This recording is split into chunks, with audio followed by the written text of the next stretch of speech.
Antes de mais, muito bom dia. Eu não podia deixar de começar, a não ser por agradecer ao meu querido amigo e ao nosso presidente pelo simpático convite. E porque estamos numa onda de partilhas, tenho que começar por partilhar que é muito difícil falar de mim. E particularmente difícil quando nós temos oradores e membros de painel tão relevantes da sociedade portuguesa e com experiências tão ricas. Portanto, é um bocado assustador. Mas posto isto, também sei que quando começo a falar já não há nada que me pare, a não ser o Pedro. E, portanto, fica aqui o alerta. Portanto, o que eu vou partilhar, e começo já por modificar aquilo que tinha pensado. Ser gestor cristão é muito fácil. É extraordinariamente fácil, conforme foi dito há pouco, comparativamente a outras perspectivas da nossa vida. Posto isto, aqui vai. Critérios para a tomada de decisão de um gestor ou empresário cristão. Antes de ir propriamente ao tema, eu senti a necessidade de falar um pouco convosco. O que é isto de ser, na realidade, um gestor cristão? Há uns meses atrás estive num jantar com o excelentíssimo senhor embaixador de Portugal para a Itália, um homem inteligente, afável, de uma generosidade tremenda que muito honra o nosso país. E a certa altura, o senhor embaixador dizia: Ana Paula, e garanto-vos que estava mesmo muito interessado, o que é isto de ser gestor ou empresário cristão? Existem igualmente bons gestores, não cristãos, preocupados com os seus colaboradores, preocupados com a sua integridade, que fazem esforços tremendos para garantir o pagamento atempado aos fornecedores, que de certa forma mantêm também a perspectiva do bem comum. O que é que vos diferencia? Posso-vos dizer que foi um jantar extraordinariamente animado, apaixonante e que me fez refletir durante vários dias depois desse evento. E é isto que eu queria começar por refletir convosco, porque eu acho que o responder interiormente a esta questão leva-me necessariamente aos tais critérios que são utilizados perante decisões que nós temos que tomar. E o que nos diferencia, na minha opinião, é mesmo o facto de sermos cristãos, termos Jesus Cristo como um modelo de referência e de inspiração. Este é o meu único slide, e não foi por acaso, porque realmente é a cruz de Cristo que nos diferencia, é a sua inspiração que nos diferencia. Seguimos, ou antes, tentamos seguir Deus em todas, e repito, em todas as perspectivas da nossa vida. No meu caso, tento seguir Deus e Cristo enquanto mãe, mulher, esposa, amiga, irmã, filha e gestora. E ser-se cristão é amar a Deus. Logo, um gestor ou empresário cristão também ama Deus. Ama Deus e ama ao próximo, como a si próprio, incluindo os nossos próprios inimigos. E inimigos muitas vezes são os outros que nos criam os tais obstáculos, as tais dificuldades. Mas, seguindo Cristo, implica também amar esses inimigos. Não é fácil. Um gestor não cristão não tem como modelo inspirador Jesus Cristo. Não sente que a sua vivência na empresa seja parte integrante da sua caminhada para a santidade. Atenção! Não quero com isto passar a ideia que não respeito e admire empresários de sucesso com altos valores morais e de atenção para com o próximo. Mas, na realidade, é isto que nos diferencia. Seguir Jesus Cristo como modelo inspirador. Fácil? Para mim, não é. Os mais céticos dirão: incompatível com uma carreira de gestor. A viabilidade económica da empresa seguramente está em causa. Não sei bem porquê, e fica também aqui a minha partilha, Mas na maioria das situações em que acaba por discutir esta perspectiva entre cristão e não cristão, acabo sempre por ouvir: o verdadeiro empresário cristão teria de ser tão bonzinho, falência certa. É-vos familiar? A mim é. Possivelmente, só eu tenho esta experiência e vou ter que perceber porquê. Mas quando os argumentos do outro lado estão esgotados, acabo também sempre por sentir que é incompatível. Será? Não é. Continuo a dizer, é possível.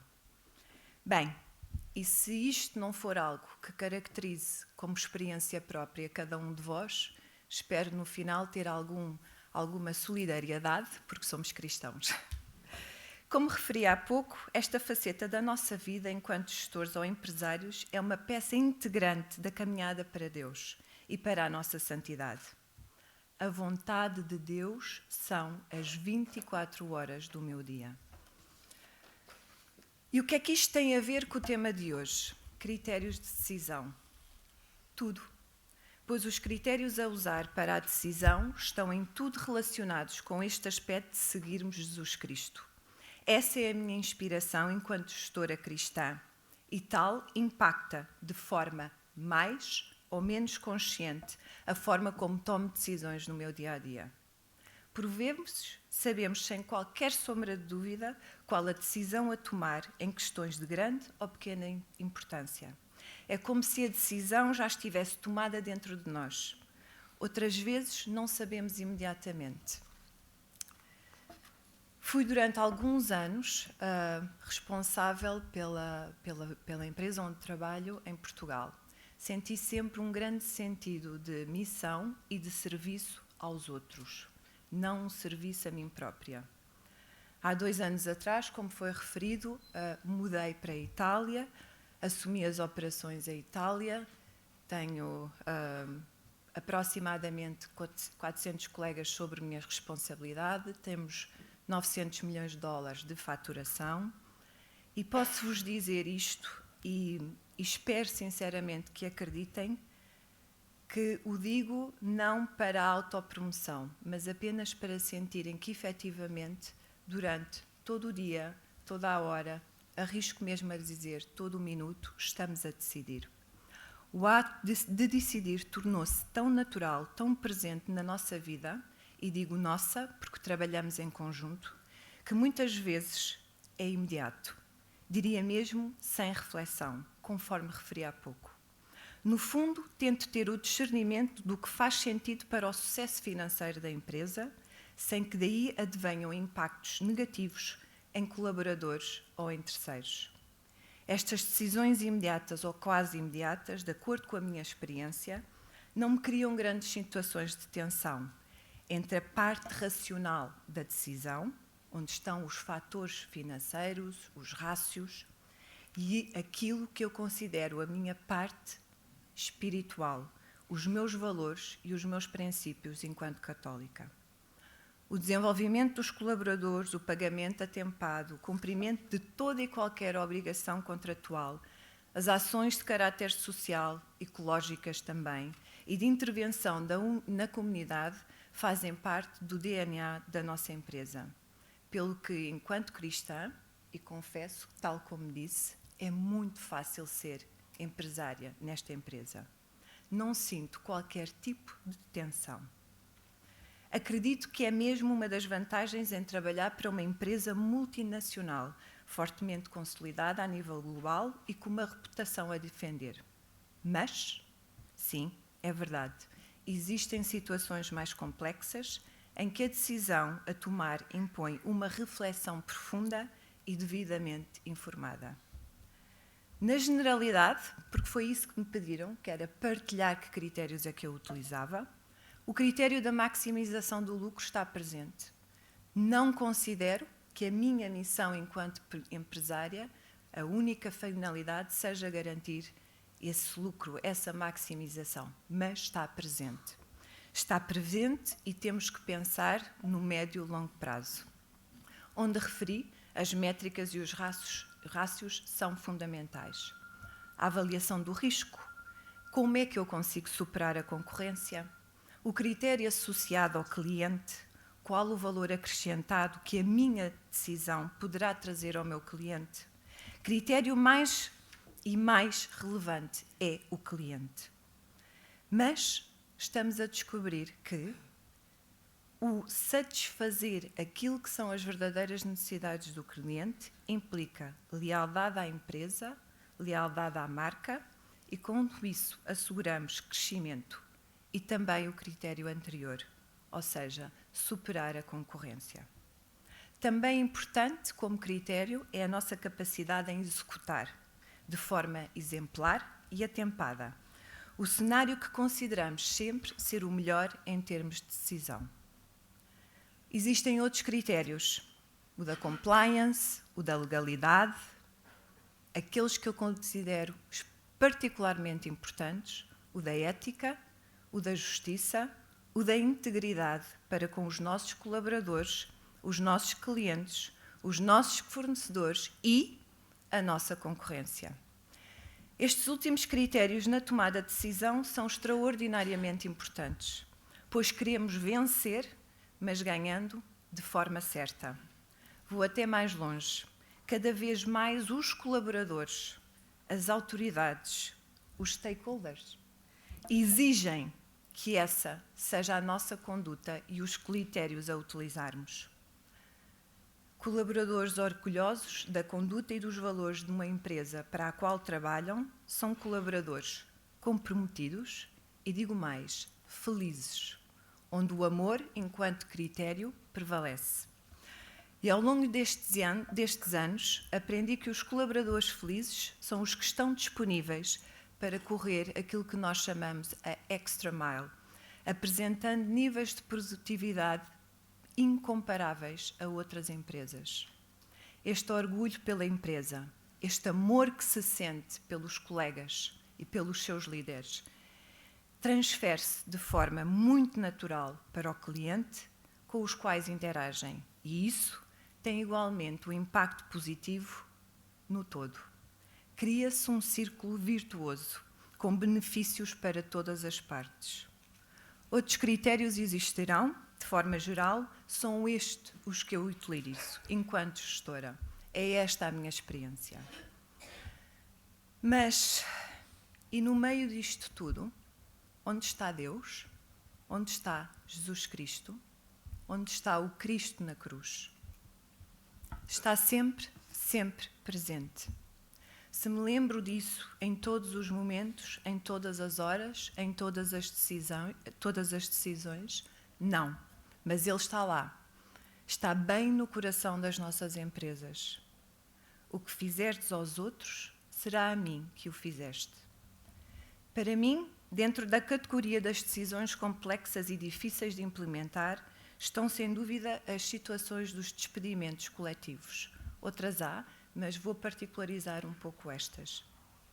Trabalhando numa multinacional, este tipo de decisões são muitas vezes top-down, ou seja, chegam como um dado adquirido e inevitável.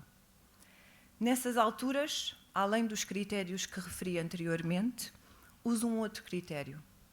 O critério associado à capacidade e à viabilidade de reverter decisões, mesmo que cheguem rotuladas como inevitáveis. Tento sempre avaliar, nunca sozinha, em equipa, se esse recurso é mesmo inevitável ou se poderíamos reverter total ou parcialmente. E ao longo destes anos posso-vos dizer que sempre que começamos por pensar nestas possibilidades, era um desânimo total e absoluto. Impossível. Impossível reverter targets, porque estão relacionados com os tais rácios, OPEX enquanto percentagens de receitas, IBT, ou seja, o profit da própria empresa. Mas ao longo destes 11 anos, e estou a particularizar estes 11 anos nesta empresa, lutámos sempre.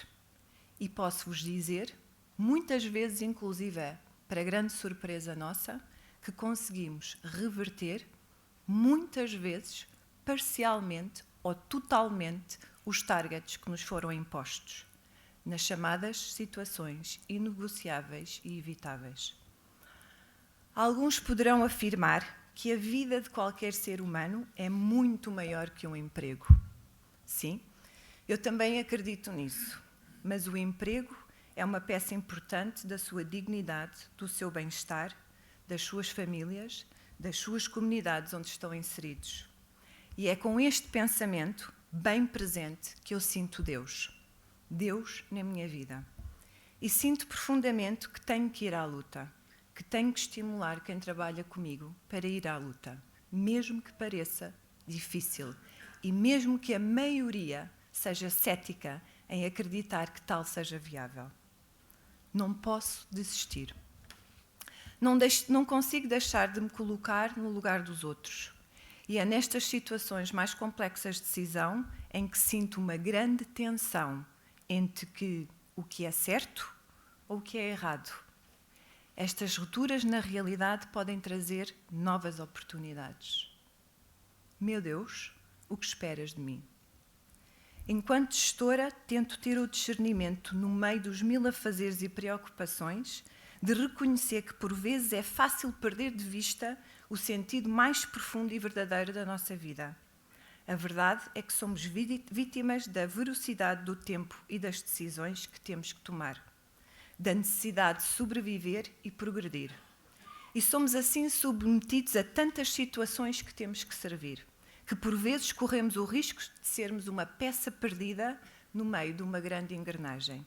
A tensão existe e está presente. Meu Deus, o que esperas de mim? E quando todos os valores cristãos estão em causa, e há pouco isso foi abordado, quando as decisões que possam ser impostas sejam profundamente feridas de critérios desadequados do ponto de vista cristão, por vezes é preciso e temos que despertar. É tempo de abrir os olhos e é tempo de acordar no meio da noite da nossa vida e de deixarmos que os nossos corações se deixem atrair e seduzir pelo coração de Cristo. A opção pela ruptura que leva à libertação existe. Por mais duras que possam ser as consequências, esta possibilidade existe sempre. O bater da porta, o dizer que chega. É preciso ter coragem, é preciso ter força e, decididamente, fé. Acredito que este tipo de situações sejam uma prova à nossa fé. Confiamos ou não em Cristo? Ele está lá, conosco, no nosso sofrimento. E a felicidade que se falou há pouco, no meio da adversidade, existe porque há o consolo, como hoje já foi referido, que Deus está conosco. Quando se está na mão de Deus, caímos na mão de Deus. Em jeito de conclusão, ser cristão não é fácil. Ser gestor e empresário cristão é garantidamente mais fácil. Não sou uma gestora exemplar, erro e peco muitas vezes, mas dá-me consolo saber que Deus nunca, mas mesmo nunca, nega o perdão. Ele conhece as nossas fraquezas melhor de qualquer um de nós. Há cerca de um mês atrás estive numa audiência com o Papa Francisco, a propósito do Encontro Nacional da Comunidade Jesuíta em Itália. A certa altura, o Papa Francisco foi questionado sobre a participação dos católicos na política. E eu acho que ser católico e político também deve ser um bocadinho difícil. De acordo com ele, o papel é extremamente importante. O cristão é chamado a envolver-se. A certa altura, o Papa Francisco dizia: é fácil? Não. Cai sem tentação? Sim. Mas ergue-te. Continua. Não desistas. Segue em frente. Deus está contigo. Pede perdão. Segue. Procura sempre fazer o melhor. Nos últimos tempos, quando reflito sobre a minha atividade, em que reconheço as minhas falhas, lembro-me sempre das palavras do Papa Francisco. Ergue-te, pede perdão e segue em frente. Não desistas. Perante isto, Meus caros, meu Deus, em vós confio. Obrigado.